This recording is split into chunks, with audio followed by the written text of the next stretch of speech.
வணக்கம். மகிழ்ச்சியான மனிதர்கள் எப்போவுமே அவங்கக்கிட்ட சில தகுதிகள் இருக்கும். மன்னிச்சிருவாங்க, மறந்துடுவாங்க, விட்டு கொடுப்பாங்க, உதவி செய்வாங்க, நம்மளை ரொம்ப பாதுகாப்பாக உணர வைப்பாங்க. இதெல்லாம் மகிழ்ச்சியான மனிதர்களுடைய தன்மை. அதனால் நம்ம எப்பவுமே என்ன செய்யணும், இந்த தகுதிகளை நம்முள்ள நம்ம வளர்த்துக்கணும். எப்பவுமே மகிழ்ச்சியாக இருந்துட்டு தான் போவோமே. இன்னாதம்மா இவ்வுலகம் இனிய காண்கம் இதன் இயல்புணர்ந்தோரே. சங்க இலக்கிய புலவர் எவ்வளோ தெளிவாக சொல்லியிருக்காரு பாருங்கள். நிறைய விஷயங்கள் நமக்கு விரும்பாததெல்லாம் கூட இந்த உலகத்தில் நடக்க தான் செய்யும்.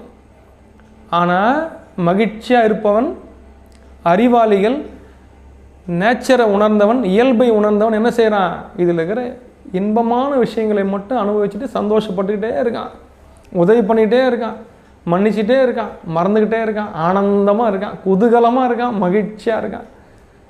அப்போது நாம் மகிழ்ச்சியாக இருக்கணும் அப்படின்னா சாதாரண விஷயங்கள்லாம் விட்டு தள்ளிட்டு இன்பமான விஷயங்களை, பாசிட்டிவான விஷயங்களை மனசில் அசை போடணும்.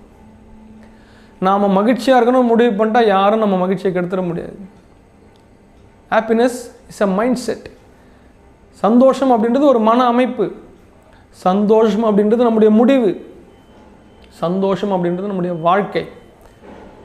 சரிங்களா? அப்போ நாம் என்ன செய்ய வேண்டியிருக்கு, மகிழ்ச்சியாக இருக்க வேண்டியிருக்கு. மகிழ்ச்சியை மற்றவங்களுக்கும் பரப்ப வேண்டியிருக்கு.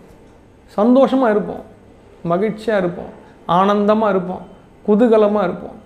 நன்றி.